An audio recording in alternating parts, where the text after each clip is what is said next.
ધાંગધ્રા પ્રાંત અધિકારી દ્વારા ધાંગધ્રા અમદાવાદ હાઈવે પર કોઈપણ જાતની પાસ પરમિટ વગર ગેરકાયદેસર રીતે ખનીજ વહન કરતા વાહન ચાલકો સામે છેલ્લા 1 મહિનામાં કરોડો રૂપિયાનો દંડ આપવામાં આવ્યો છે। ત્યારે ધાંગધ્રા તાલુકાના ઈસદરા ગામની સીમ વિસ્તારમાં ગેરકાયદેસર રીતે પથ્થરનું ખનન કરતા જેસીબી અને ટ્રક સહિત કરોડો મુદ્દામાલ પ્રાંત અધિકારી દ્વારા ઝડપી પાડવામાં આવ્યો હતો।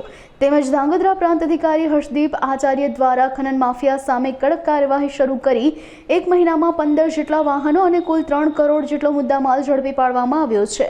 પોલીસ દ્વારા કડક કાર્યવાહી કરવામાં આવતા ખનન માફિયાઓમાં ફફડાટ ફેલાયો છે।